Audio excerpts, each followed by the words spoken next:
Start recording, and it's all yours, Nicole. Okay, great. All right, welcome everyone. I am Nicole. I'm the Chief Development Officer of Meg Academy. And today we have some very special panelists, and I'm super excited. I was telling them earlier, I feel like I'm already smarter just being in the same room and same vicinity as everyone. So I'm really excited to hear what they all have to say. But today's topic is the roundtable discussion about workable solutions for real life problems. And we're going to hear some innovative concepts from these industry leaders. And I am going to allow them to introduce themselves in just a minute. But what we should expect to get out of this are just some, like we said, real life solutions to some of the situations and struggles and challenges that we've all been facing together, especially during these last 6 months. And hopefully we'll get some viable solutions that we can all immediately implement, just learning from all of these panelists. A couple of other things is I want to put up, Matthew's going to put up our resource page. We've put this together that has a lot of our different resources that will help kind of support some of the topics that we're talking about today. I also want to make mention of our compliance program. We've had a lot of people start our compliance program within the last couple of months and have gotten a lot of positive feedback on that. So please check out that link as well. And then finally, I will have him put up the contact us link. And that is just for any other questions that you might have, whether it be about billing or credentialing or Meg Academy. If you'd like to learn more about any of those services, please feel free to reach out. But with that being said, and we'll start it off, Brandon, why don't you start us off? Introduce yourself and tell our listeners a little bit about yourself. Wonderful. Thank you, Nicole, and thank you, Brian, for having me today. I feel honored to be part of this panel.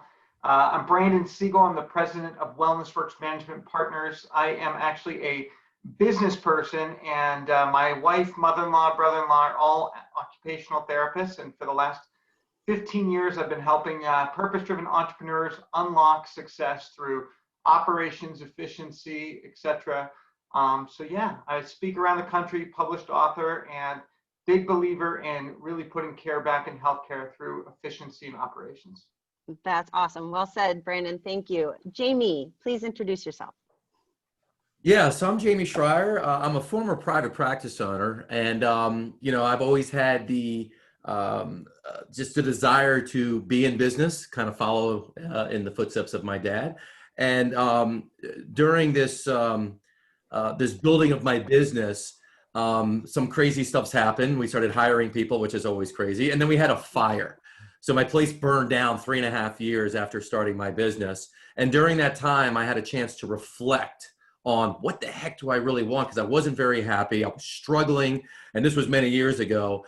And I decided to say, you know what? I want to build a business, a real business, a business that was able to give me the kind of life that I want and take care of the community and take care of my team. So I spent the next 9 years doing that, was able to do it successfully, putting in some sound business principles. And since 2013 have been helping and teaching other people how to create the business that they truly want, implementing some of the major things of marketing and management and money and all those kind of good stuff. So look forward to today. Appreciate being here. Yeah, absolutely, Jamey. And I feel like sometimes we learn the most from those struggles. So yeah, thank you for sharing that. Tom, please introduce yourself. So I'm Tom Dalonzo-Baker, and most of you know me as the founder of Total Motion Release. So I'm the guy that found a technique that when we test the body for yummy motions and yucky motions. And we treat into the yummy to fix the yucky. And notice how I use those real simple words like yummy. I like it. Yeah, and we also don't typically go into the area of injury to fix somebody. We go into not the area of injury to fix somebody. And this came about to me in probably about 2002. And so I've been a practice owner for 20 years, sold my practice in 2017 to my staff, and have been doing seminars to rehab professionals since 2005. Yeah, and you've been using virtual technology for a really long time. So I'm really excited to hear you weigh in on that when we get to that You topic. said that just so I could make fun of Brian when I used to know him before. That's right. Please, the more the merrier. Whenever It's hard doing it all by I myself. remember the days. whenever you can, you take it. That's right. But Brian, please introduce yourself. I know most of we have a lot of listeners that know you already, but Yeah, if you can just well, introduce yourself, we've got a lot to talk about, so I'm not going to spend a lot of time. I'm Brian Yes, Gallagher, please. physical therapist, private practice owner, as many of you know, and I've been in physical therapy since 1992. Started my own practice in 1997, a third bedroom of my house. It grew, it built, I sold it, went into bankruptcy. I bought it back for $1, built it up, sold it again. And since 2006, I have been devoting all of my time, energy, and effort to helping you, private practice owners, or you, staff physical therapists who's looking to make the journey into private practice, helping you avoid all the pitfalls, barriers, barn burners, sorry, Jamey, that all of us have run into in our life, all those obstacles and problems. Fortunately, I was blessed and fortunate enough to meet Tom Dalonzo-Baker several decades ago, and both of us were on that same journey of trying to, fix our business and find the right tools. And I think every single person on this panel today will agree with me on this. I'm hoping. I'm going to be presumptuous here in saying there is no tool. There is no tool. The success for private practice, success for any business, success for your life is all you. It's all within you. It's all on how you view and how you go about approaching what you need to do to make things work in your universe and in your physical site and in your reality for your practice. I have to say this, your leading responsibility as a leader, as a CEO, as a founder of your practice, is to find those gifts and the people that you choose to do this business with and bring it out of them. And that's what I hope you're going to get from our talk today, is you're going to see how we challenge ourselves, Brandon, Tom, Jamey, and myself, Nicole, Matthew, everybody here, that we follow that philosophy of knowing putting a wrench in a 3-year-old's hand is not going to be as effective as developing that 3-year-old to be a master carpenter. And then everything from there goes easier. So I think you're going to learn some obvious tools, but I think you're going to hear the underlying message here is about how to be a successful practice owner always starts with you. And I'm going to turn it back to Nicole, and we've got a series of questions, and I hope you guys really enjoy what you learn. Yes, and what we're going to do is we're going to run this a little bit differently than what we've done with the Zoomcast in the past. So I want everybody to have an opportunity to weigh in on all of these kind of pressing questions that we've put together. And I want to really, really encourage you, the listeners, to give me more questions. Here's your opportunity to pick the brains of some of the best and brightest. So please feel free to flow those questions in, and we want to try and get to all the questions that you have. So without further ado, I'm going to get to the first question, and I'm going to direct a question to a particular panelist, but I want everybody else to kind of weigh in after that panelist has made their remarks. So that's how we're going to kind of go from here. We got a 30-second clock, right? 30-second clock. Like it's debate time. Don't tell anyone it's a debate. Because I can pick on Tom because I've known him forever. So you're going to have to buzz that right. boy off, right? We're going for it. Oh boy, this is going left real quick. Tom's like, what are you talking about? We're buzzing you, Brian. That's I've already been talking to Nicole about it. Hi, you guys, you have your hand on the mute, right, Matthew? Okay. Somebody better. Yep. Okay. All right, here we go. So Jamey, I'm going to start with you. How do I increase my patient volume in today's environment? Well, get more new patients. And if you get more new patients, they'll turn into visits and you'll have an increased volume. That's Thank good. you. Simple. Oh, how do you increase patient volume? The number one question that I get, I'm sure everyone here hears that one. And what's interesting is, I started my business 20 plus years ago, my first practice, and it was the same problem I had. And it's the same problem I've heard from many of my colleagues for 20 something years, whether there's COVID or whether there's, some big, huge company that's starting up. It always seems to be the issue. And I think we have to step back a moment and take a little more of a 30,000 foot view and really start with, who do you want to serve? Who is the population that you want to help? Who is the population that you feel you can help better than anyone in the world? You know, when I was in my practice, when I first started and started growing, I had like a saying, and my saying was, I will treat anyone that has insurance and a pulse. Yeah. And the pulse was optional. Like, that was my mantra. Like, I would see anybody and everybody. And for a hot minute, it seemed to work because we were getting busy. And then eventually, I wasn't sure how to design and move my business in a particular direction because we had so many different people. Yeah. We were not actually great at treating a lot of them, although we can handle it. It wasn't efficient. And I started reading books, and I started looking at, you know, the riches are in the niches.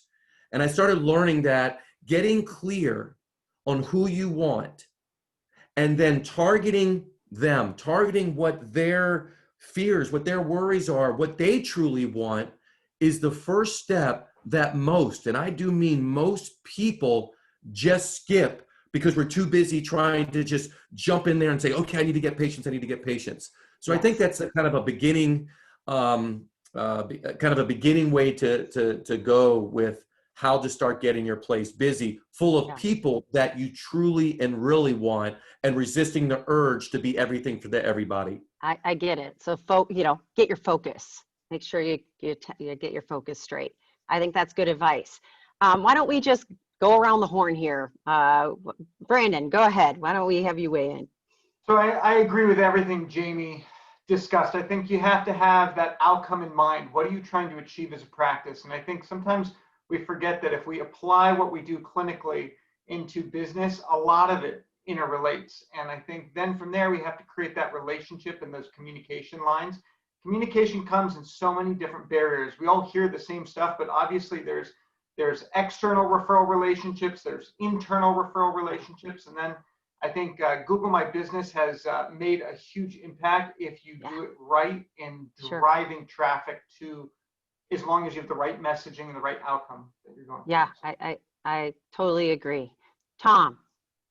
I'm going to say the niche part is important, but I think initially just get out and start helping people. Whether I'm an online guy, so I'm going to talk more about that, is it get out there on those Facebook groups and start offering, you know, somebody says they got back pain, and give them something to help them. Start just doing something as far as that goes until you go, this is what I really like to do. If you come out and you know you love runners, or I've got people that love sciatica and piriformis, then there's so many groups and stuff. And there's a lot of ways. Also, I think that people think about Facebook and they might talk about ads, they might talk about groups, but guys, there's a lot of ways to get email lists. And there's a lot of ways to make that okay to send to them, and just offer them, hey, here's a tip. Hey, try this for back pain. Hey, try this for shoulder pain. If you've known me for the last 15 years, all I've ever done is, hey, try this for this pain and that pain. And I think there's enough people that gravitate towards that. And then you'll get a filter of people coming through. Yeah, I like that mentality of like, don't be afraid of giving too much. You know, we have that like go-giver mentality, I know, at Meg. So we're totally in line with that. And I'll let Brian go ahead and weigh in on what your perspective is. Well, I'll just start off by saying, so Tom, if you know how we can get like a list of 40,000 names and use it appropriately, could we like talk? I do.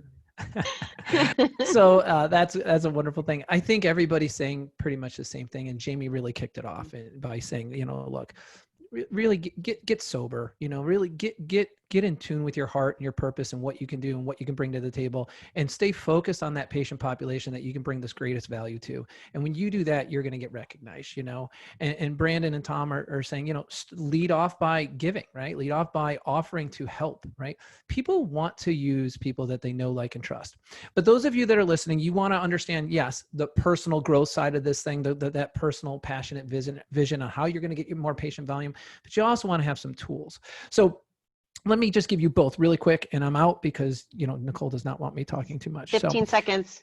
Here we go. 15 seconds. So let's everybody just stop and take a deep breath and just think about this for a second. And this comes from the Go Giver book. And that's the philosophy of our whole business. That's how we work with everything. If you haven't read it, you haven't listened to it, I do about 50 books a year.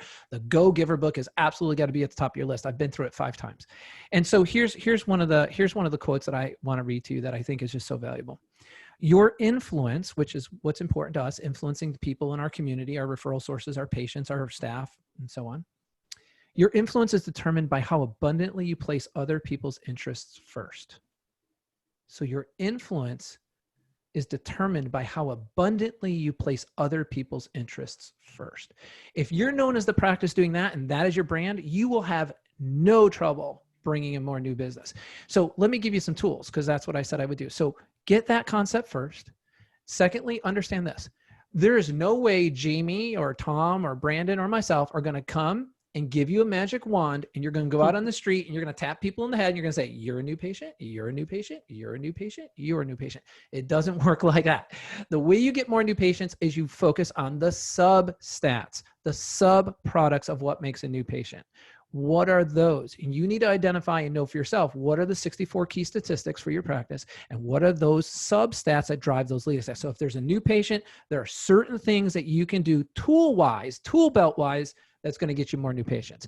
And I'm just going to give you a big picture. More outflow equals more inflow. And I don't think anybody outflows more than Tom Dalonzo-Baker. I think he's outflowing to, everybody worldwide, not just the United States. Nobody gets more emails in their box than I do from Tom Dalonzo-Baker. So more outflow equals more inflow. And there's many, many avenues to do that. It just depends on where you are. 15 seconds up. Okay, Brian, I think that was about 3 minutes and 30 seconds, but that's all right. We're going to let it slide. I will be shorter. I will be shorter. So let me jump in there ahead. and go a little more in depth, because I know people want specific, tangible things so the first step is understanding your audience, because most people don't have it. If you're first starting, I agree with Tom, get out there, just get out there. I mean, that's, just get out there, show up wherever. You could be online, it could be local, just show up. The next thing is, once you've identified your audience, now you're able to create what some people call, Chet Holmes is the original person that called it, your Dream 100. These are your people that have curated or have influence over your audience. If you're not sure who your audience is, you can't target this Dream 100. And 100 is an arbitrary number. It could be the Dream 10, Dream 30, Dream 50. But the more people that you can connect with, and the more people that have influence over your audience, your job becomes to connect with them. And it doesn't take any particular skill set. It takes, as Brian was saying, it just takes an interest in trying to help them and help them serve their audience better. So that's how the one leads into the other. And then it's rinse, lather, and repeat. Keep connecting and building your network. And that's how you get tons and tons of referral sources. Yeah. And also with it. Make data-driven decisions, right? See right. what's working and do more of that. Right. And it may be different based on where you're at, location-wise or niche-wise, if you're in a specific niche. So there, it's not, we always like to say, we're not a one-size-fits-all coaching company. We are very specific to whatever client comes in, and we really have to take a close look and measure in order to better know how to put together a plan when it comes to marketing. So that's my little 2 cents. I know I'm That's not part of perfect segue to the next question, actually. Yeah. Okay. So what we're gonna actually go on to that next question, and this one's gonna be for Brandon. And Brandon, you actually brought this up in our little pre-interview here, because I know you're dealing with a lot of clinics that did have to go into like complete shutdown because of COVID. But what does reopening look like in the next 90 days? Well, first and foremost, I think it's important for everyone to understand that location plays a big part of what reopening looks like. I have 80 employees in California, in Los Angeles proper. So what I'm doing in Los Angeles is different than what I'm doing with a client in New Orleans or Florida or whatnot, because location does play a part. But I also think that we have to look at everyone's waiting for things to return to the way they were. And I don't think that anything is ever going to be back to the way it was. So I think we have to put in both safety precautions, but transitional care programs outside of the way that we previously were delivering care. So I'm a big believer that we have to innovate in the way we're supporting our patients. We obviously are going to reopen in the safest way.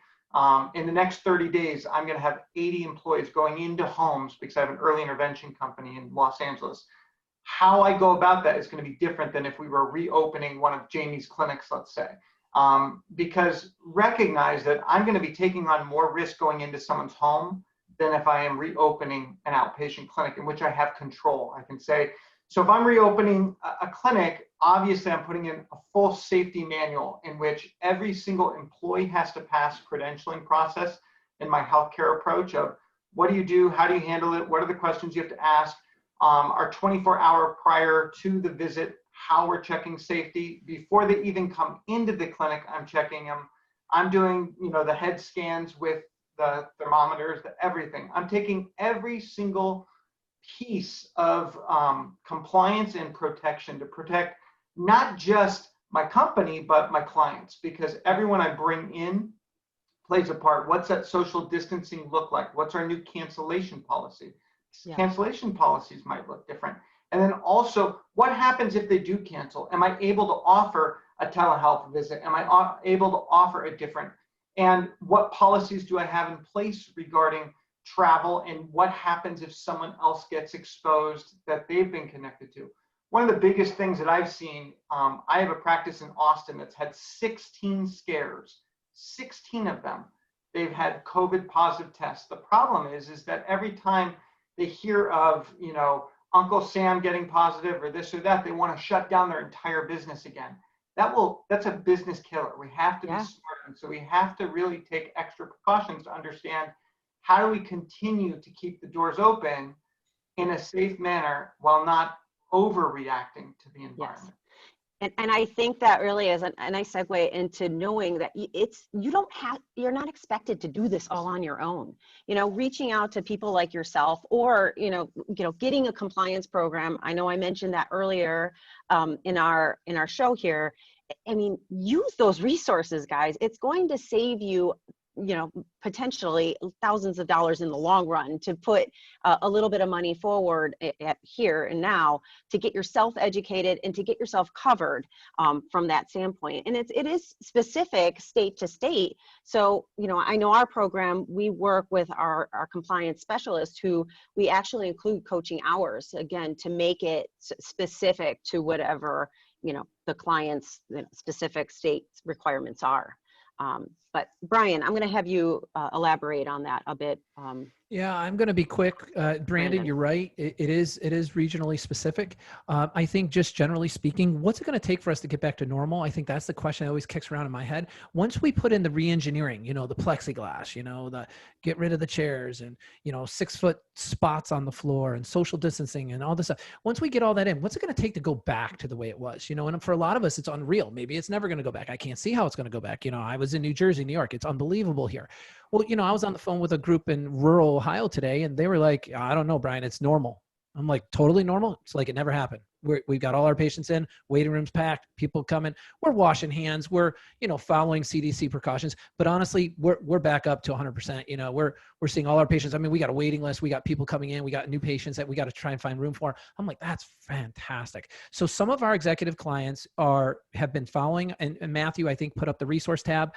We have that environmental resource tab. So my answer is follow your environmental reengineering, follow your CDC precautions, and go for it like it's normal. Don't follow the media hysteria.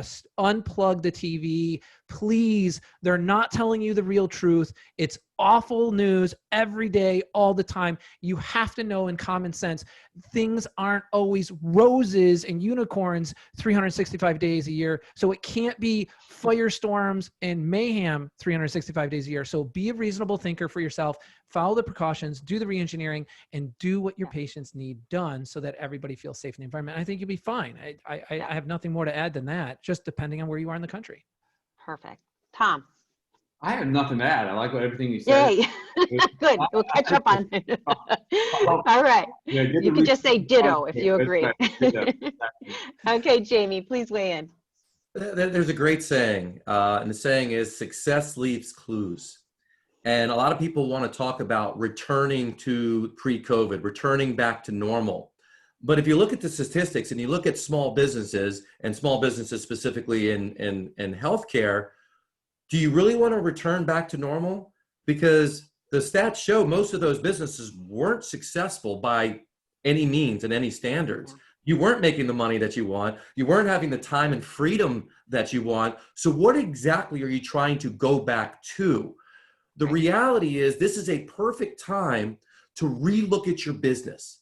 Stand back, take a view of it, and saying, what was working well, success leaves clues, and what were the areas that were really problematic? Most likely it's going to come down to some type of operations, some type of systems. Most likely it's going to come down to some maybe lack of vision, lack of where we're trying to go, lack of communication with your team. You're going to start looking and identifying these areas that were a problem before COVID hit. Yes. Because what I'm learning in my clients that had a solid business that are continued to be, as Brian said, look at be optimistic, shut down the media. You can get all your news in 3 minutes a day. You don't need 10 hours of Facebook and all that. So true. They're back. Now, granted, there's some regional things for sure, but a lot of them are back better than they were. The ones that had major problems before, those problems are really showing up right now. And they're having the most difficulty returning to normal. So this is the time to be open and be honest with yourself and to look at and to get help for sure, because you can't see your own blind spots, and to see what were the challenges we were facing before and how do we start fixing those moving forward, because we're all going to get through this. The question is, are you still going to be focusing on, oh my God, I still need more patience. Oh, we still need to hire a good staff that stays longer than a year. Or are we going to fix those things and really starting to grow to create the kind of business that you really want? Yeah, I totally agree, Jamey. And I know that a lot of our clients took a good hard look at their personnel. And I think that's another key factor. You talked about operations and systems, but personnel is another one. And a lot of our, owners in general have a hard time confronting that. Do I have the best team that in place that I want to play on my private golf course? So I think we've really encouraged our current clients to really take a look and be self-reflective and be able to, now that you have the time, really confront that and make some adjustments and some shifts in who your players are.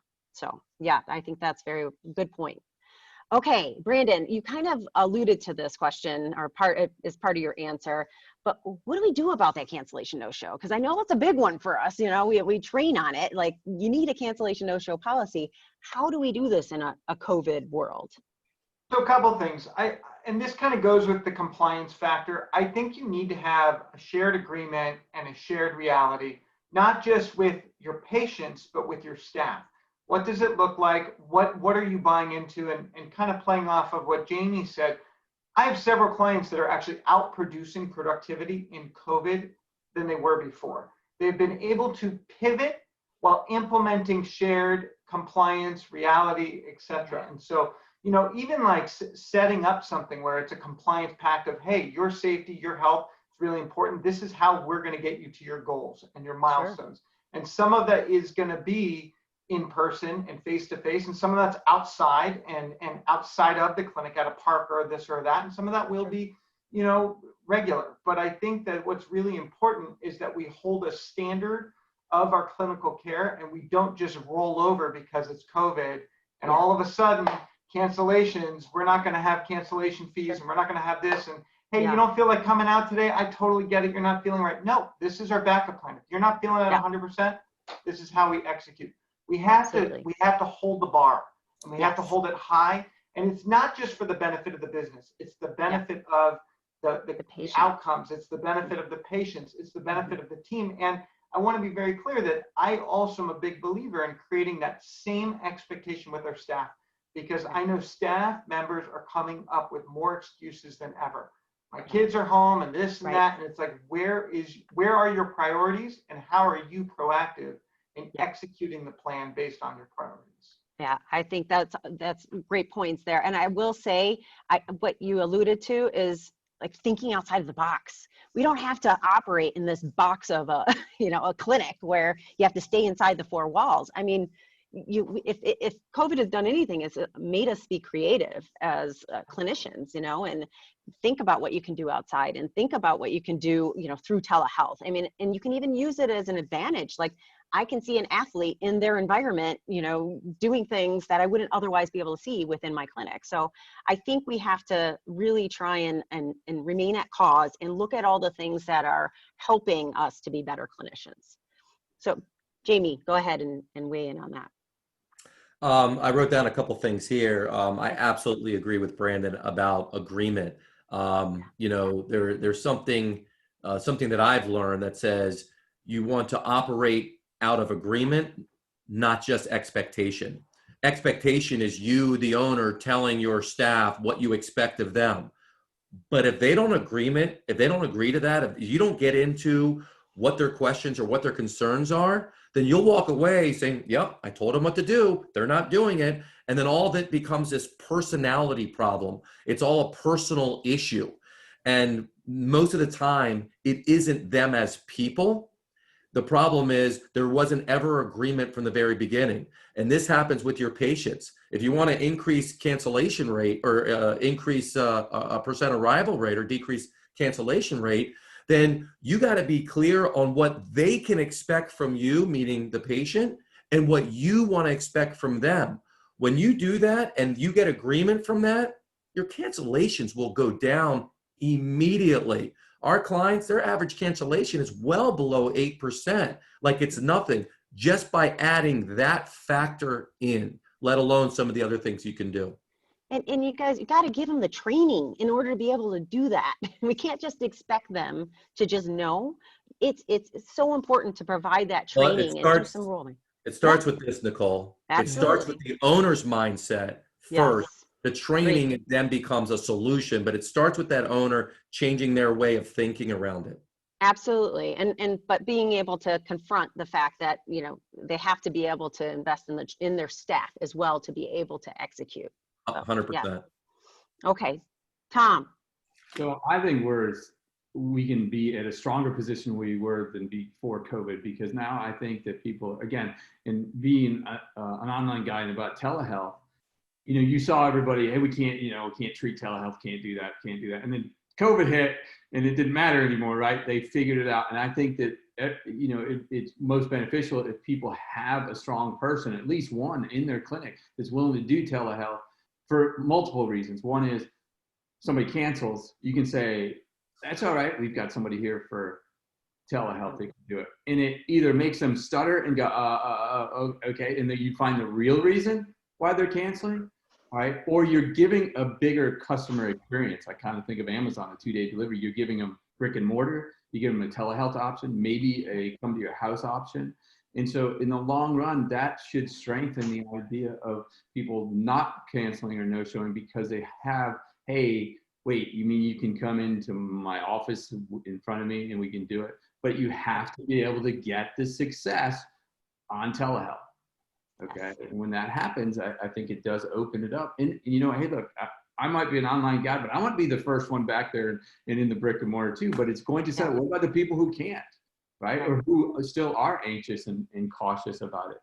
And then let's talk about the snow days. All right. Yeah. Let's talk about inclement weather kind of days. Mm-hmm. Now we have strengthened that whole idea of what cancels and no-shows shouldn't be. Now it should really only be for focused reasons of you know, maybe some sick. I love the fact that Tom just brought up snow days. I mean, I like Thanksgiving doesn't sneak up on us, right? We all know it's a Thursday, right? Everyone knows that. And we all know everyone's sitting around on Friday at home, but they don't want to come in possibly. I'm thinking telehealth. I'm banging telehealth out all day on Friday because everyone's home. They want to get their care. If nothing else, this withhold from services for so many of our patients created such a pent-up demand that so many of our clinics, once things kind of got unleashed, they got flooded. I mean, they got flooded with patients. So Nicole, I'm going to wrap this so we can go. We got several questions. Yeah. Time is a ticking.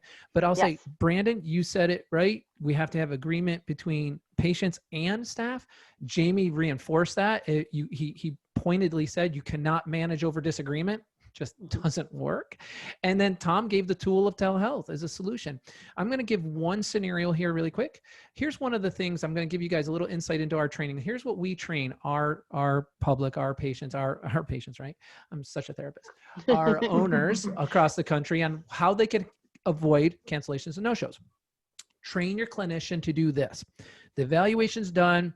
You go to Nicole. Nicole's the patient. You say, okay, Nicole, so we're done with the evaluation. Here's our findings. I'm writing you a prescription for physical therapy. I'm writing you a prescription. I'm going to take out a prescription pad. I'm a doctor of physical therapy. I'm going to write the physical therapy order for you. Come in 3 times a week or for, 36 weeks. And I'm going to say, please come on in and take this to the front desk and go ahead and schedule out your full plan of care. But before we do, I want to ask you this. Physical therapy is going to be successful if I'm doing my job and moving you along this plan of care and you're contributing and doing your job. I need 2 things from you. And I need your promise and commitment that you can do these 2 things. Thing number 1. I'm going to be giving you home program. I'm going to be giving you things to do at home so that if you're doing that at home, I'm mentally not going to have to do it here and I can do more advanced things here in the clinic. Number 1, can you do that for me? Can you be a compliant person at home doing your home program?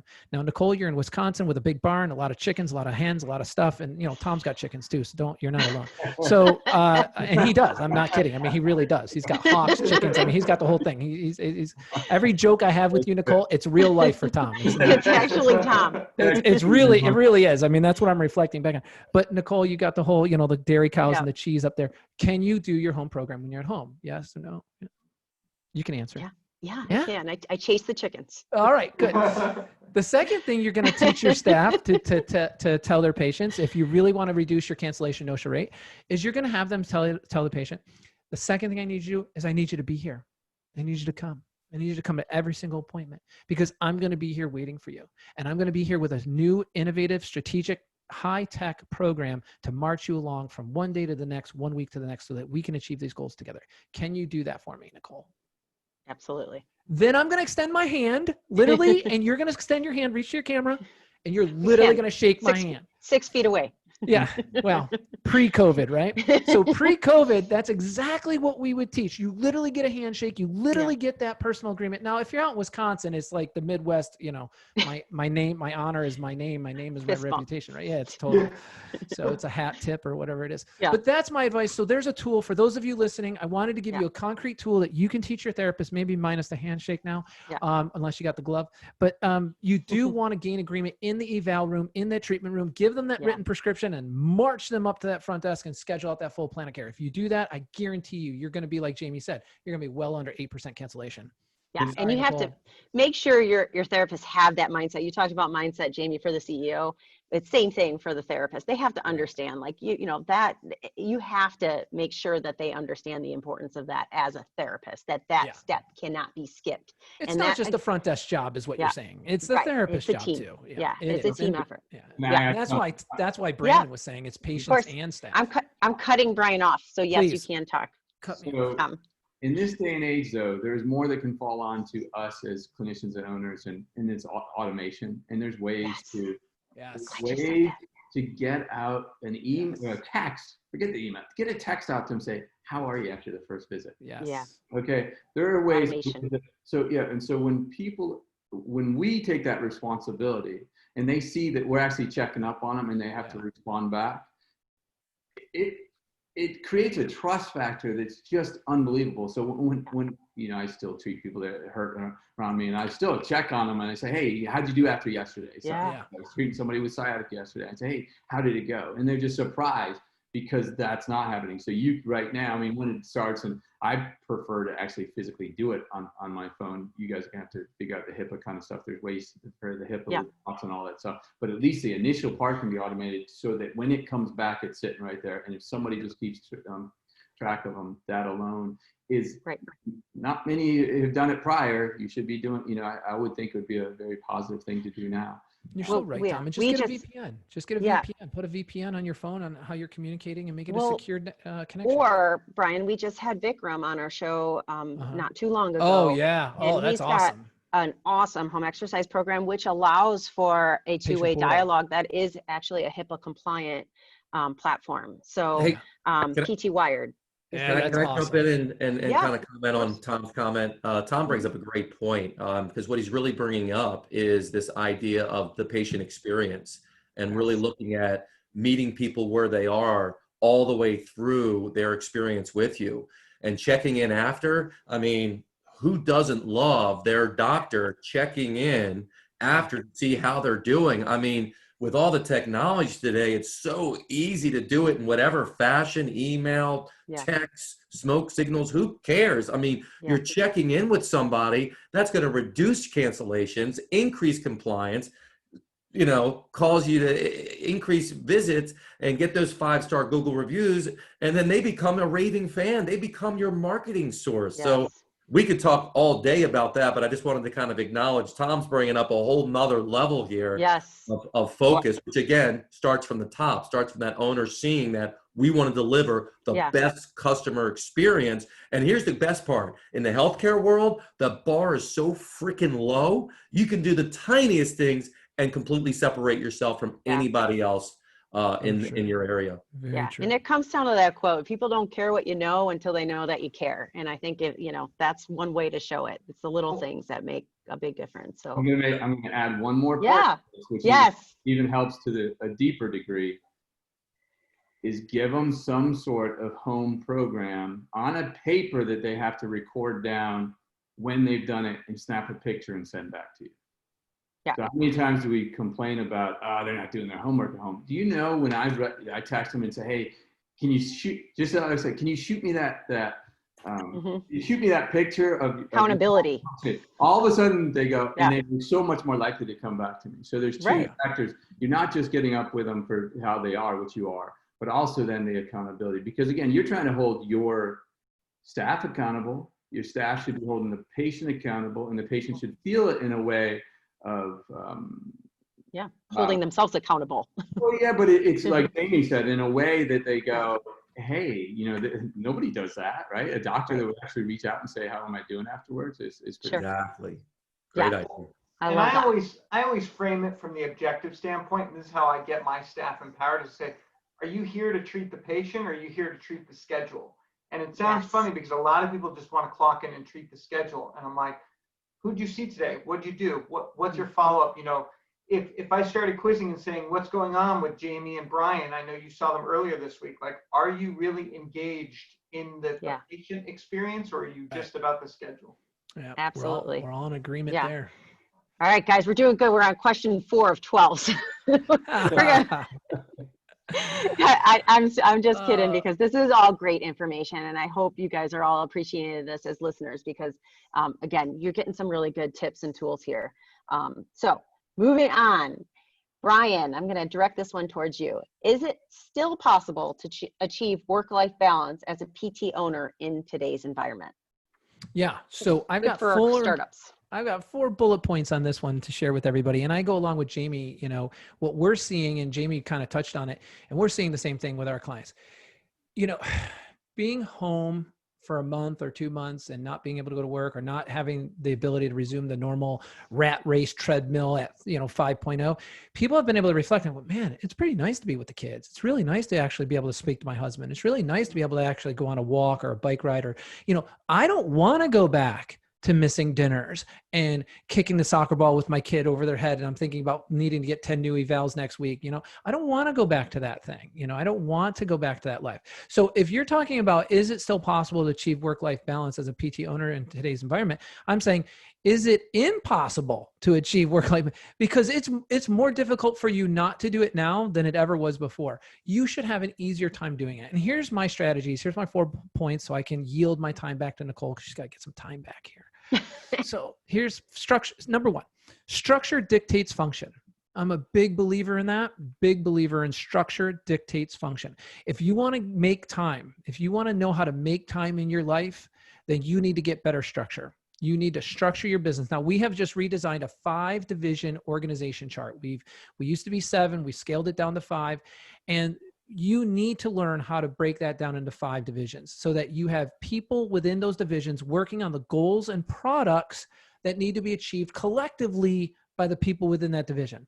Then when I sum up all of the products achieved across the board from all 5, I should be getting the what we call the main statistic, the main product of the overall company, which is obviously all patients who've received excellent care, no longer needing to come back for therapy if care was needed, and willing to refer a friend, family member, and coworker to your clinic. The best clinics, my podcast is called Physical Therapy Private Practice, Secrets of the Top 10%. The reason why is because the top 10% of practices across this country will get 60% of their evals from return business. Return business, by definition, a patient who's been here before, a friend of that patient, a family member of that patient, or a coworker. So we drive, when you come to us and we learn to try to help you with your marketing, it's right in front of you. Patients are right in front of you. They're going to drive you more return business. 60% of what's coming your door should be coming from your patient. So that's my point number 1. But you need a structure to do that. And that structure it's not a job description. A job description is useless. I've not looked at that in 20 years. It's got to be, what is their hat? What do they do? What are their stats? How do we measure them? What are the products? What are we measuring? And what are the sub-products? What do they have to go to achieve? If you can have that defined for every person in your company, collectively for a division, and define it for a division, you're going to just rock it. So that's structure.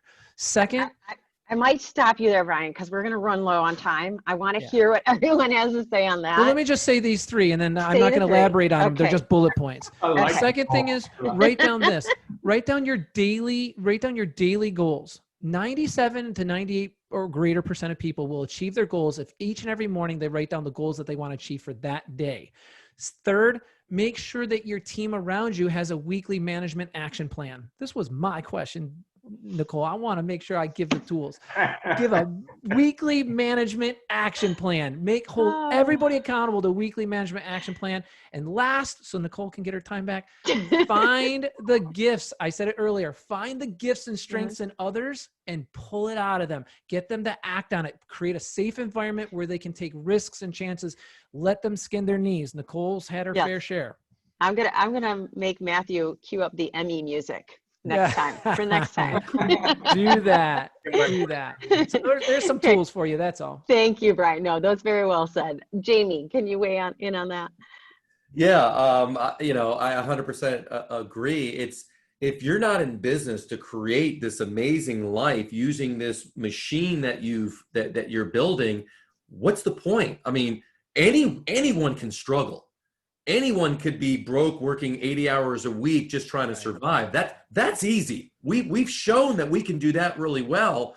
But I named my company Practice Freedom U because we're after practice freedom. We're after creating something that we love, creating something that we're proud of, serving the community, serving our audience, and having a great life.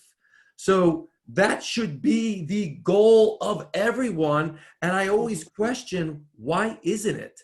So yes, it's not only possible, it should be exactly what you're going after. It doesn't take any more effort to create that kind of business than to be struggling and broke and just being at a really difficult place. It doesn't take any more effort. What it takes is a complete shift of how you think about things. Yeah. That's the tough part. Yeah, I agree. And I think the biggest compliment that we can get from our clients is not necessarily a bottom line. I mean, everybody wants to look at the revenue and all that stuff and the profit margin, and that's great. You have to look on that. But I think what's most rewarding is when they send us the picture when they're on vacation with their family. It's like, I was able to take the first vacation, 2-week vacation in years. And I was able to do that because of the training that I received. So I totally agree with you. I think that's a must for, learning how to kind of shift your focus. All right, Tom. Well, let's see. I have 6 kids. I had 2 businesses. I'm in 13 chickens. So it's He does. That's where you get this from. I had to figure out, because it is what I wanted, because I was like, it was overwhelming, right? And so each of my things was not, I can't do that, but how can I? Because I had to figure, every time my wife wanted another kid, I had to be, how can I get more freedom when more stuff is piling on? And how, I love Brian said, find the gift within the people, which was so vital. So that, to me, the work-life balance was really the driving force and the thing that led me to make the decisions about my company and where I wanted to be. And that was probably let's just call it, instead of the money, that's what drove the part of it. And I wanted it for each of my people as far as we did. So, we were one of the first people that got online. I was one of the first people that my front desk worked from home. You remember that, Brian? Yeah. Oh my gosh, yeah. So, That was ahead of your 30 time. years ago. yeah, exactly. And so if you start asking, how can I, then I think you'll start getting exposed to people like Jamey and Brian and Brandon. These people are putting it out there and saying, this is what we do. We can show you how to do it. So Sure. Yeah. When you see it time and time again, it becomes routine for us. Like I know, I see a startup walk in, I'm like, I could absolutely get you there. I could get you profitable in 3 if you months. need Like, reality check on what it feels like, you can get up with me and stuff like that. And then these guys are the ones that, make that stuff happen. absolutely. All right, Brandon. I'll make it quick. I think all of us manage multiple variables in day-to-day life all around the country, every single person here. We've got more variables than most private practices see on an annual basis that we touch in probably a monthly basis. It's possible. There's a technology and a science to how we manage efficiency, but we also have to get out of our head and put trust in our systems, in our accountability, and in our people. Yeah. Very well said. I like it. Very well said. Amen on that, Brandon.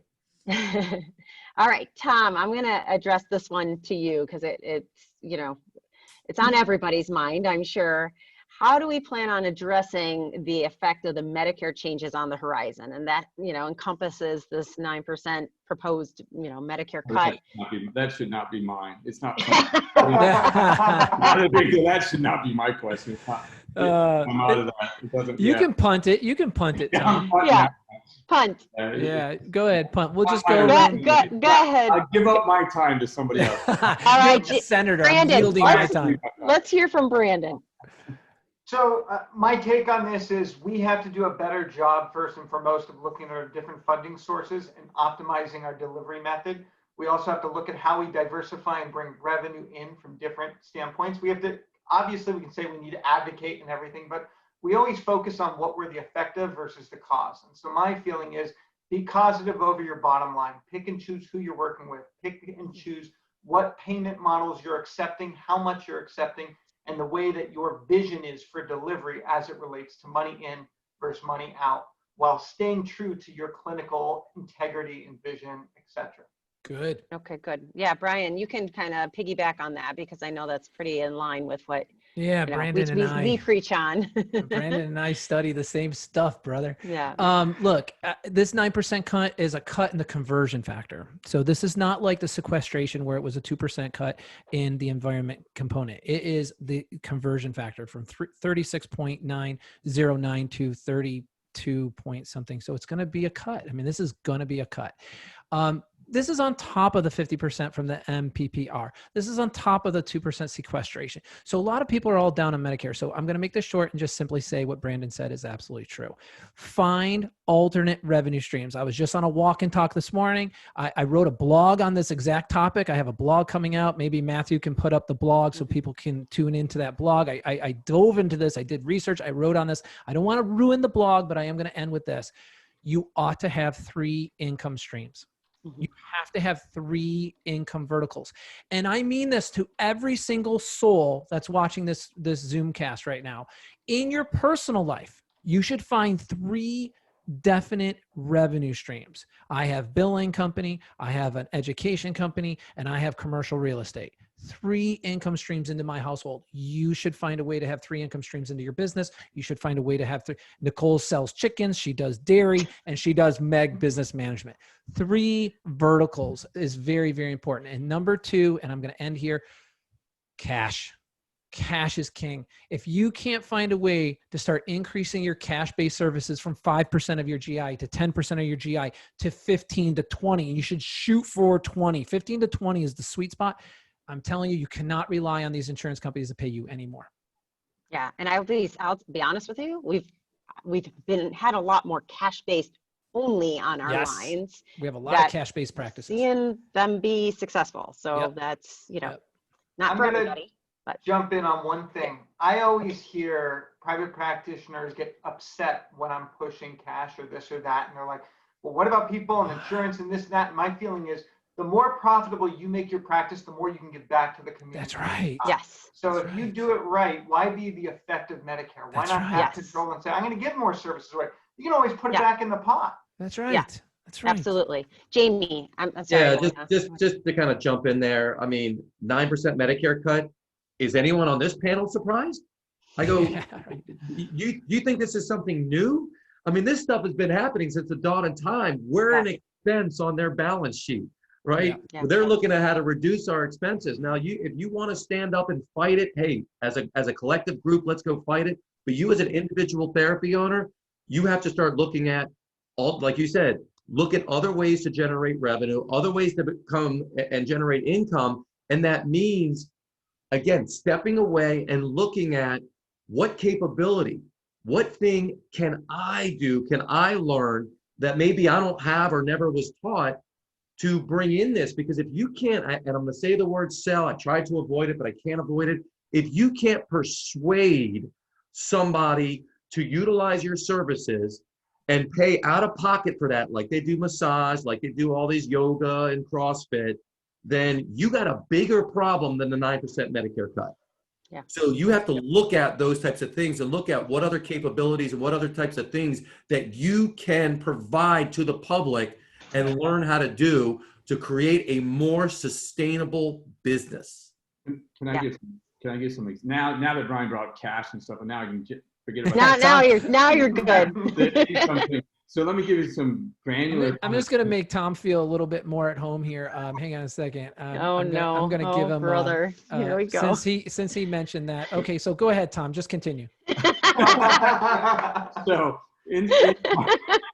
we're in your world. We're in your world now. I thought you were going to have chickens. So cash is king, but to make that cash, you already have a list. Okay, you have a list of prior patients.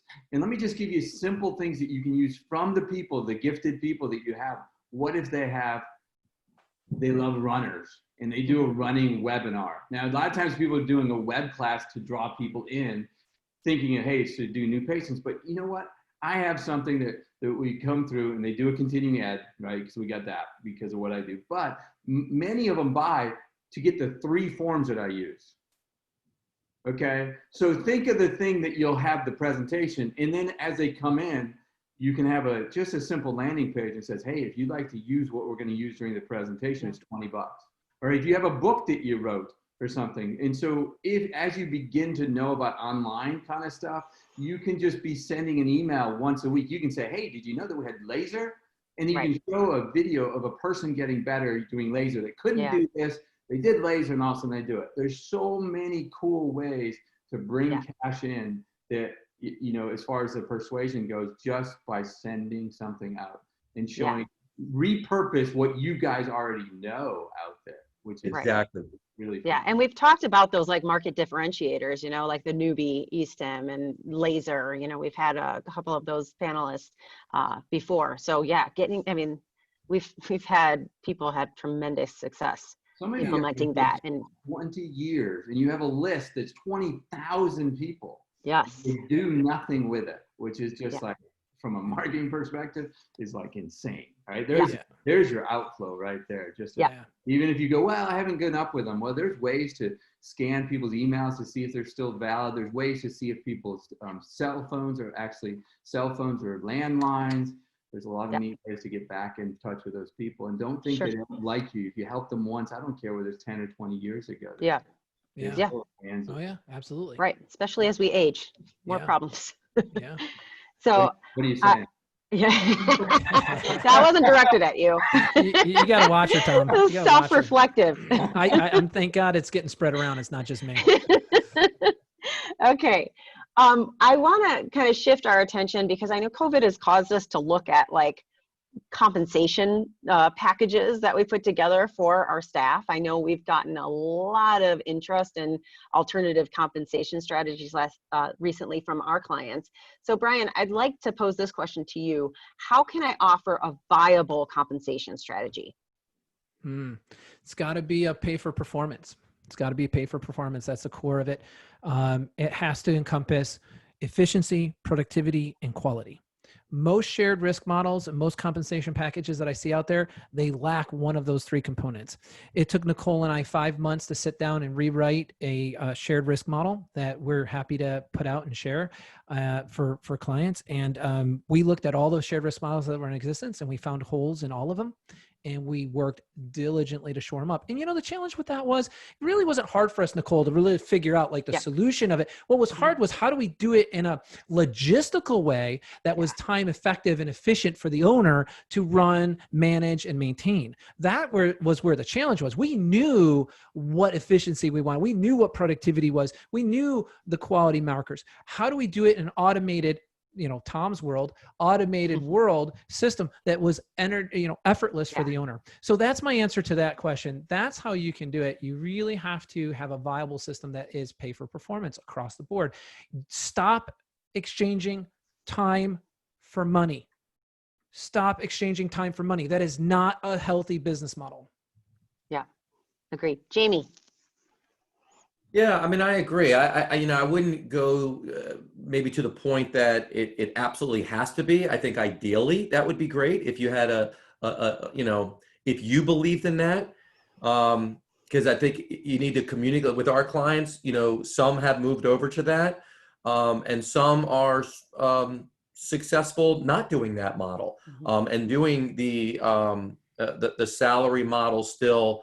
And having agreements around targets and expectations, and of course training them to help them achieve that. So I don't think it has to be, but I think the conversation needs to start with, look, this isn't clock in, clock out. This isn't jail. You're not just going to come and get time served, and a year from now you're going to get a bonus just because you showed up. This is about having a not shared risk, a shared responsibility. That you are coming in, you are here, you are part of our vision, you are part of our company to help people and help our community, and you're going to get compensated for that. And of course, if you go above and beyond, you can get more if you have some bonus or incentive plan. But I think, again, I don't want to keep beating the poor horse, but or the chicken or whatever animal. But I think it's important that it starts with shifting how we think about things. And we all know, and all business owners will say, I don't know what the hell they teach them in school or what people are telling them, but my staff just is warping their way of thinking. And it's like, well, you were too back then. So it's our job and our responsibility to help start changing some of this thinking by getting into where it's coming from, what's really sparking this. Because when you do that and you get buy-in, then the model itself just has to be supportive of that. It doesn't have to be, we're going to put this model in, because that may cause your whole business to go into flux and cause a lot of problems. Okay, Brandon. So I'm a big believer in shared risk. I agree with everything both Brian and Jamey said. I probably lean more towards a pay for performance model. If I'm doing a salaried model, it's a very low salary. I don't want them to be able to eat steak off that salary. It's literally just like rice and beans kind of component with a heavy incentive. But bigger than that for me, it's understanding what makes that employee tick. If I have an employee that is just looking to show up and just be there, and they're not intrinsically motivated to make a difference and understanding the key performance indicators of how they make a difference, they're not a right fit. When I look at, I recently restructured a company where everyone was salaried, and I knew I couldn't remove the salary because they had already been fed so fat, but I reduced their salary by 30%, but I gave them 15% greater earning potential than they were ever making. Yes. And that's the key. I think that impact really made a night and day. The responsibility factor was an overnight shift, and we gave it 60 days for them to sit with it before we took effect. So it wasn't like we just stripped them of their cloth, but it really was effective. And Brandon, to that point, it's not for everybody, right? Like Jamey's saying, it's not everybody's cup of tea. When you're doing a pay for performance model like we're talking about now, you're taking the spectrum of viable licensed therapists who are going to win in that arena, and you're narrowing it down just a bit, because those entrepreneurial thinking, those go-getters are the ones I want. So I want that pay for performance model to attract those people, but it's not for everybody. There's going to be people that are like, I'm going to pass. I'm going to go for my guaranteed salary, Stability. my locked benefits, and that's okay. I have no problem with that. That is okay. There's plenty of clinics where you can nestle right in and get nice and cozy, and you're fine with that. But that's not what we're looking at. We're looking ahead. We're out creating yesterday. And it's not just therapists. I do the same with Oh, my true, admin, true. my billing, my everything. Good So, point. you know, yes, there's a certain compensation structure for Yeah. them to be there, but Yeah. what else are they bought into? I mean, the other day I Yeah. interviewed a billing person that wanted 100 grand. I'm like, I'm not going to just give you 100 grand. You're going to have to go get that 100 grand. Yeah. So, yeah. Right. Good point. Yeah, Good but if point. you make that attainable, then that, will hopefully help motivate, and it's a win-win, Yeah. for the business, for the employee, for everybody. Definitely. We always want everybody winning, Yeah. Tom, do you have anything else to add?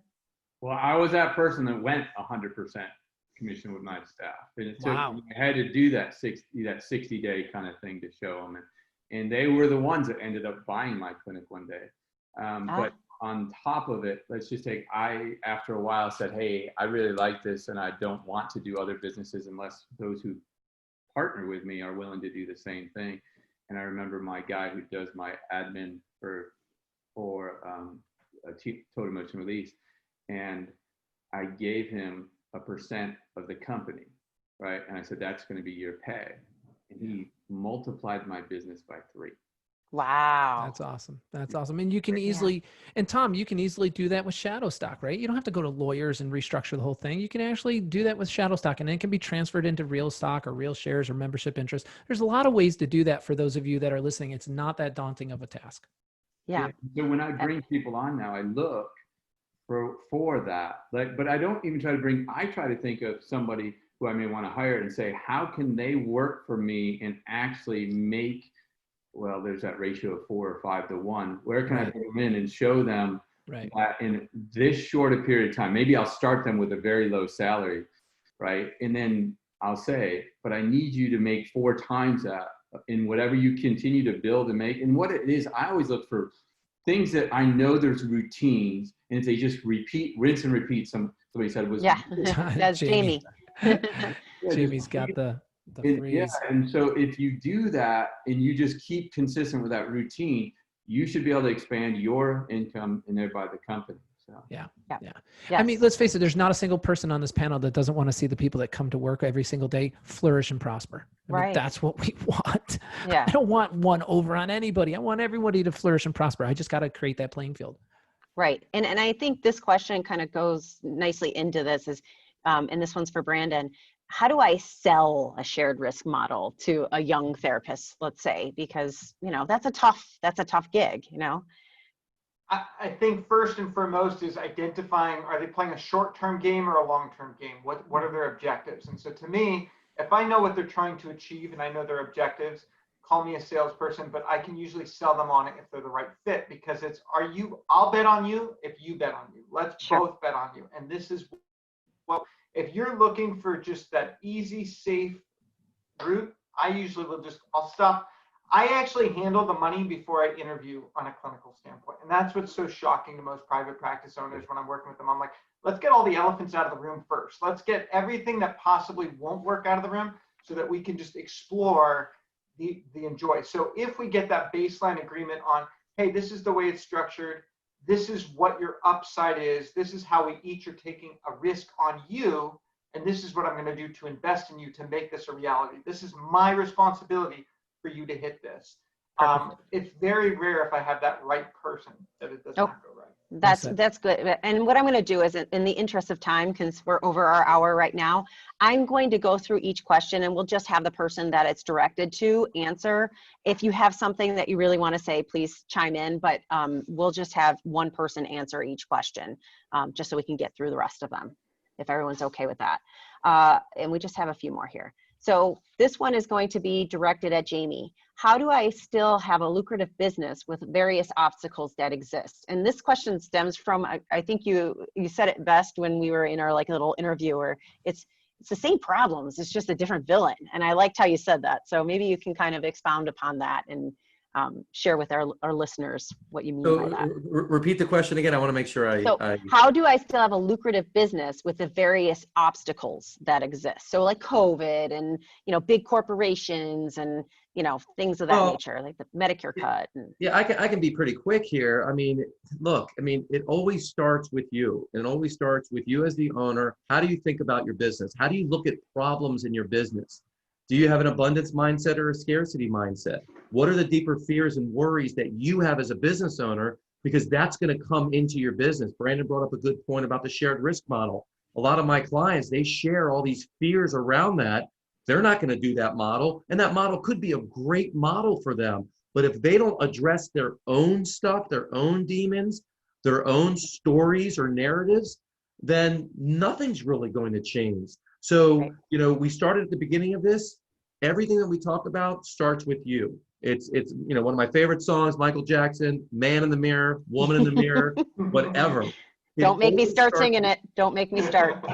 Yeah, it always starts with you. So I think that that's how you create a lucrative business and have a great life. Like Tom was saying, money is a byproduct of what you're doing, and it offers you freedom. It offers you choice. It offers you to choose what kind of life that you want. So you can, the how-to stuff, the how-to's not hard. You getting over whatever's preventing you from doing it or moving forward or getting out of that procrastination, that's what the real difficulty is. When you're able to move forward, you can have a lucrative business in any climate. Yeah, I couldn't agree more. And just to add a little bit to that is I know a lot of people come to us as clinicians, and here they have this business, but they're a clinician working in their own business. And if you don't have that CEO training and mindset and acquire that CEO mindset, then you're always going to be behind the 8 ball, and you're always going to be on that hamster wheel trying to just kind of keep your business going. Yeah, one quick thing. You weren't a clinician and you took years of school and years of training to become a clinician. That's right. And all of a sudden we sign a piece of paper, we're an LLC, and we think because we've had this training that all of a sudden we can be a smart business person. That's ego talking. And believe me, my ego talked for a long time, and it was hurtful in my life. Right. Yeah. You Well learn said. through the school of hard knocks. And, I was working with a client the other day who is, she's one of those cash-based ones, and she's very successful client, but she, said, and she's been in business for years and years and years. And she's like, I finally just, going through all the statistics and what I'm supposed to measure. She's like, finally getting it. Like, I finally see what I was missing all along. And it's just, when you have those like epiphany moments where it's like, oh, I see the light. It's just, it's going to be a game changer for her. And, that's what we always hope to have with our clients. As business owners, start loving the journey. Yeah. Well Just said. start loving the journey. Yeah, absolutely. Good point. Okay. All right. Brian, I'm going to say this one's for you. What role does an LMS, and I know that's a big thing that we do here at MEG, but what role does the LMS play in today's practice management? 87%. 87%. You will do 87% better than a company that does not have an LMS. And there's plenty of articles out there for you to read. There's plenty of references. All types of studies have been done. Every major corporation has an LMS. What's an LMS? Because in I'm going to define that. So an LMS is a learning management system. Okay, I want to make sure you. Okay, so one of the big franchises that has physical therapy, they have over 400 offices. They have an LMS system of 100 hours. Now, that learning management system is directed at building education, awareness, expansion of knowledge and competency with their staff. We took our LMS to the next level, and we said, okay, it's great that take your training and make it a virtual training platform and let's train people, but it's even better if we can avoid a practice owner from ever having to hear these words ever in their business life. And that is your front desk coordinator, as you're correcting them on something that they should be doing, and they say, I didn't know I was supposed to do that. I never learned that. I never learned it like that. So here's the CEO sitting talking to me and saying, Brian, I really want to embrace your LMS, because our biggest problem across our 402 clinics nationwide is the lack of consistency.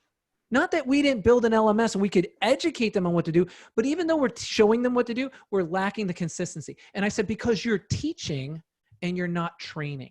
So I'm going to yield my time back and say the effectiveness of an LMS system and what you should be looking for is it repetitious? Is it comprehensible? Is it engaging? Does it include role play, assignments, quizzes? Does it have gamification? Does it have certification? So that I've got my 3rd certification. I'm going to get my 5th certification. Goals of achievement, right? Does it give you that back? For those of you trying to learn a language, go to Duolingo. Get the Duolingo app and try to do Duolingo. I do Duolingo. I'm on a 49-day streak. I do a lesson every single day. And I love seeing the little chicken guy. He's like, yes, you got 49 days in a row. What is with the chickens today? It is a chicken guy. It's on there. If you go there, you'll see that. But that's what your LMS system has to have. It has to be gamification. It has to be education. But most importantly, at the end of the day, and this is my last sentence on it, if it doesn't result in the person who's attending it and going through it and engaging and participating in it, if it does not result in expansion of their skills, then you have the wrong system. It's all about expanding people's skills. It's not about, look, you all know you can tell a patient what to do, but if you can train a patient on how to do it, it lasts a lifetime. So that's what an LMS system should do for you. I think the principle, the underlying principle that we train on is education, duplication, application. Just like and where did we get that from, Nicole? Yes, we got that from Brian. No, we got it from PT school. Think about everybody who went to PT school. You went to education, lecture, You went down to lab. Oh, duplication in lab. I got to duplicate. And then you went out to affiliations. Oh, application. You came out of PT school knowing how to be a PT day one. You didn't have to learn on the job. You were already fully equipped. Education, duplication, application. That's exactly what we do. And it works. I mean, it definitely works. Yep. Okay. That's it. Moving on. And this is for Tom, how do I adapt to a more digital world and how can I use technology to my advantage? This is your wheelhouse, Tom. Wow. Take it away. I just want to say before Tom answers, about 15 years ago, I was at Tom's house and we were working on his practice and he brought me down to his basement. He had a 20-foot wall green screen and lights that I've never seen in my life. And I'm like, so what kind of videos are you doing in the basement, Tom? What's going on in the basement? Well, Tom's got a face for TV, that's for sure. He does. He's perfect. It just got remodeled down there, Brian. Just got too much green screen left. So it really, I mean, there's so much stuff out there and so many people doing it. It's a digital world is a wonderful place. Like I said, you've got a big list or you're building a list constantly all the time. It in alone itself can be a mechanism to bring in extra cash and extra income. But you just got to go out there and start learning. So again, I go persistence. I like what Jamey said, persistence. And then how can I? And I will tell you that it's the time management comes. Anytime I hear somebody say, I don't have time, I usually could follow that person around and they're not doing it. They're thinking a lot during the times that they're not doing anything. So digital is really about now it's a management skill set that seems to be needed. When I first met Brian, he didn't know jack about digital. And he goes, I want to be able to do that. And he set the mindset and he's all over the place now, right? He knows how to do it. And so I really think that Brian could be able to be, hey, look, you sat at that place and I sat at that place. And I said, this is fascinating to me. So it was fascinating to me. And if it's not, it's going to be because there's going to be other companies doing it, right? And they're going to have things that you're going to look at and say, we need that. And you're just going to have to, just like billing, hey, I don't want to talk about billing or think about billing. Well, then you got to go learn billing, right? That's right. Digital is now part of what management is. So I love that quote, Tom. I think that's the most important thing I've heard this whole day. We've all sat at that place. And I think the people who are listening, please write in your questions because we've all sat at that place. There is a way out. You just have to reach for it. Yeah. In line, I'm going to come back to the 11th question for you, Jamey. But before we do that, because this kind of goes in line with the whole virtual thing, and you kind of mentioned, you alluded to this remote front desk person earlier, Tom, but how can I effectively manage a remote team or manage my team remotely? It sounds like you have an entire team remote. I know we do at Meg, but Tom, I would like you to kind of weigh in on that. How do you effectively manage your team? I love it. I mean, so just give you a little history, and Brian can concur with this, is that we found out, like all my clinics have always been small. And so we're very personal, and you know that the patient was always coming to the front desk, and the front desk is the most important spot, and they're taking up a huge amount of time. And I was like, they lose 40% of their day because of the patients. And I said, we've got to take them out. Now, the best book that I ever read that got me interested was A 4-Hour Work Week. So on the day I read Tim Ferriss's 4-Hour Work Week, I wanted to figure out how to live a life like that. And that was trying to figure, and I wanted my people to. So we removed somebody. So that was like one of the first times, hey, we're going to have this all digital. And we had a front desk that could basically get 12 visits scheduled before they came in, right? And ever since way back when I read the 4-Hour, I've had virtual assistants. It's another, the virtual assistants are typically from another country or they can be local. And I've used them to take care of my little tasks that you don't think. So for example, we even had somebody doing all our calls to insurance and stuff that actually was in India, calling India, right? Yeah. Ah, So as a local funny. call. Exactly. It was a local call. Yeah, they had a cup with a string, and they were like, "Yeah, what do you?" Yeah, They understood everything. And so each step along the way, I determined, there's what is the Fiverr.com, even making logos and stuff. I mean, again, it's a digital world part of it, but I think being able to do that with so many things really does help. And so I'd love to hear how others use it, but that's one of the things that I think that we don't know enough about. And it's from a small practice. I don't know how small or big your practice is, but it helped ginormously take a load of the media stuff off of my people. So I did it because I wanted my people to have some freedom. I wanted them to have a little assistant. And they always thought that, well, you're just going to take over my job, or they're going to. I go, no, there's enough stuff to do in an office. Yeah. So most of the learning management system, the systems we set up, they would work at night doing it and setting up and say, hey, here's your schedule for the next day. Here's how many appointments they've had, blah, blah, blah. Yeah.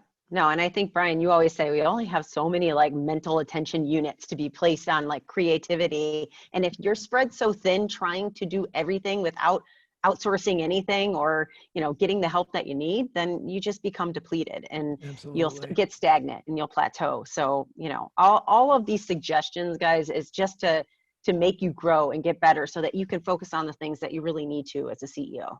Tom, I just went on Audible and I just bought the 4-Hour Work Week. I was on my iPad while you were talking. I literally downloaded it. And I'll say what we say, and this is what Tom's saying, SOPs. We talk to all of our clients about SOPs, and it comes from the outside of the industry. We study a lot outside the PT industry. SOP stands for Standard Operating Procedures. And as Tom's talking about, just to summarize in concise terminology, what he's actually sharing with you is the more SOPs, the more Standard Operating Procedures you have for how everything is to be done, the less, confusion, the less chaos, and the more efficient. Automation. And your people want to know what to do according to how you want it done. Yes. And they feel like they're covering their own butts. If you have these dashboards that have this stuff, I can manage it in 5 or 10 minutes in a day that I come in, and they know what to do. So they really do. Absolutely. Perfect. Yes. Yep. And the last question I have, go ahead, please, Brandon. I'm just going to throw one thing on it. Of course. I think one of the things that I often recommend is ask your team what they're trying to make per year in their ideal world and how many hours they want to work. And when you find out that, you evaluate every function they do and what the value of that function is. And then you're really able to say, hey, why am I spending, you want to make $36 an hour. Why am I spending $36 an hour for you to spend 90 minutes with Blue Cross on the phone? Like, it doesn't make sense, Right. So I think you have to put that into perspective, because everyone's worried their jobs are going to be replaced versus empowering them to use their mind and use every aspect of what they can bring to the practice. Yeah, I totally agree. Okay, the last question is for Jamey, and then we're gonna have some closing thoughts here. So Jamey, what I'd like to know is, how do I know I'm hiring the right people? We get a lot of that where it's like, it's the hiring thing is a tricky thing, because if you don't bring the right people onto your team, then that's a nightmare to have to manage. So and we kind of talked about before with patients, getting clear on your target audience, getting clear on the type of person, your ideal client, your ideal patient. I think the same thing comes with your staff. I mean, first of all, you got to get clear on what your company's about. What values do you hold dear? Why are those values important to you and meaningful to you? If we're going to borrow from Simon Sinek, start with why. Once you're clear on that, then you need to communicate that in your recruitment ad. what most people do, what I did, you go on Indeed. We didn't have Indeed back then, but you go on Yeah. Indeed, you look at everyone's ad, and you're like, oh, I'll just grab that ad. And then you Yeah. don't separate yourself from anybody. Sure. You don't put those subtleties in there that allows you to say, here's what I believe, here's what we stand for. And if this interests you, come on and let's have a conversation.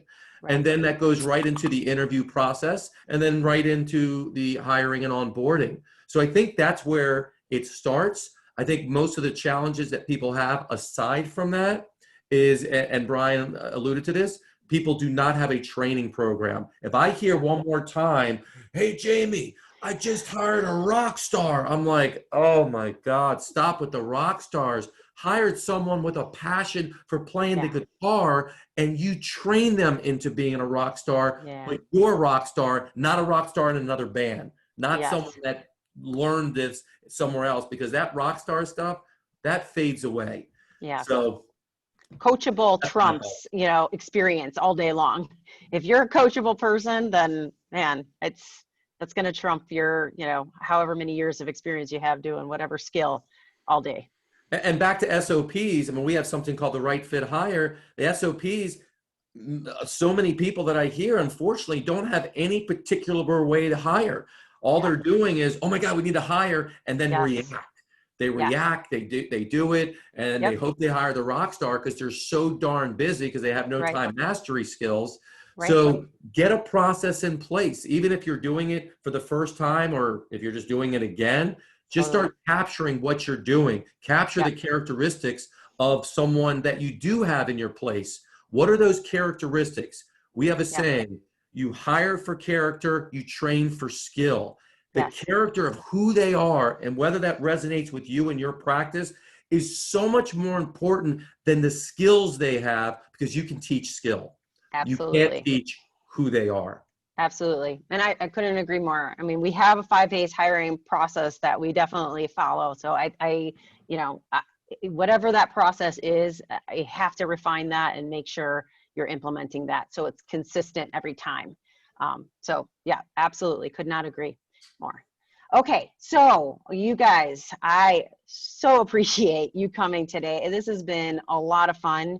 Before we sign off here, I would love to hear just a brief 30-second, which we didn't really stick to today, but that's okay. I like it.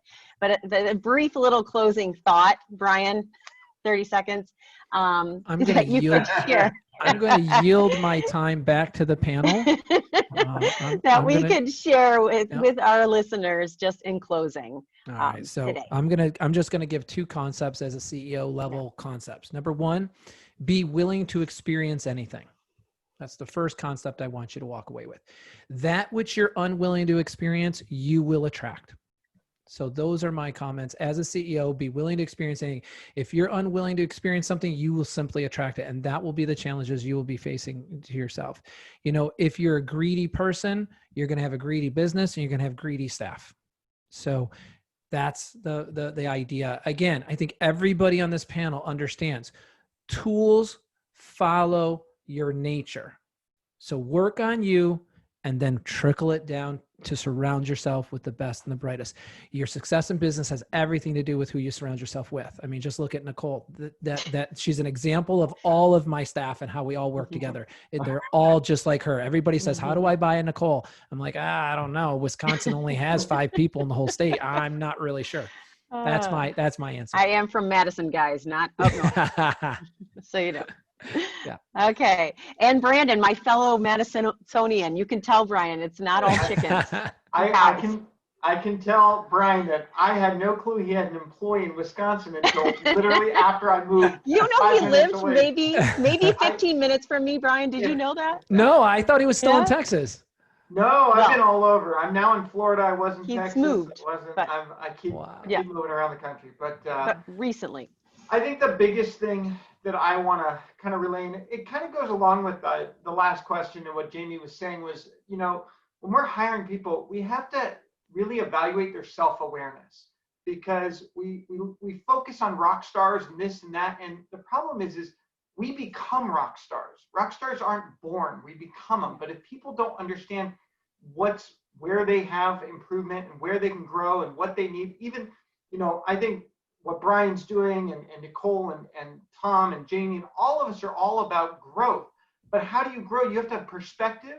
You have to understand what are your areas of room for growth so that you can put systems in place to actually execute that fundamental change. And I think we're hiring people that tell us what we want to hear instead of telling us who they are and where they need to learn and grow and prosper, because we are in a people business, and we just expect people to be ready to go. And people expect to be like, hey, I'm your rock star, I'm ready to go. I'm not looking for a rock star. I'm looking for someone who understands themselves, who understands the vehicle of what they want, and they know where and what they want to achieve in this world. So. Very good. Very well said. Jamey. Alone is hard, together is better. It can be very intimidating. It can be very, very much a lonely world as a business owner. Your staff doesn't want to hear about your problems. Your spouse definitely doesn't want to hear about them. So what can you do? Where do you go? And a lot of times we feel we have to do it all, and you don't. I'm nothing special. I just had a vision that I wanted, and I just wasn't afraid to make mistakes if I can learn from them. I wasn't afraid to reach out and get help. And you can do that too. Reach out. There's some smart people here. There's smart people where you are. Reach out and get help. It's okay to get help. You're not cheating like you were told in school. It's hard to do this alone. As you can tell, what we talked about here, we hit on so many darn areas, and I'm writing down notes myself. It's a journey of learning. The key is, are you going to be open enough to allow yourself to get help, and are you going to be a good student? Because if you can create the type of business you want, create the type of life that you want. Forget about what anyone else is doing. So I just want to encourage you, you can do this. Just be open, and alone is hard. It's better together. Very good. All right, Tom. All right. So I'm going to summarize some of what you guys said that I really enjoyed. And one of Jamey said, enjoy the journey, right? I would say as you get older, you realize that why was I stressed about all that other stuff? Because as I tell my kids, nothing is promised the way it's going to be fair. You're going to have sucky parts of it, and you're going to have good parts of it. You're going to be maybe rolling in money to a degree and then be broke to a degree. So enjoy it. I like what Brian said about 3 incomes. The standard operating procedures, and really standard operating procedures to me is routines. You're doing routines whether you know it or not, right? Just get out there and find out what routine would get you better to where you are. And a lot of times we talk about there's one, like we're looking for the secret or the way. And there's what's really cool about life and business is there's lots of ways you can get to where you want to be. That's so true. many. And Yeah. And so I try to emphasize it so much to people is that there's not one way. Stop looking for it, right? Yeah. Just go, what do you want?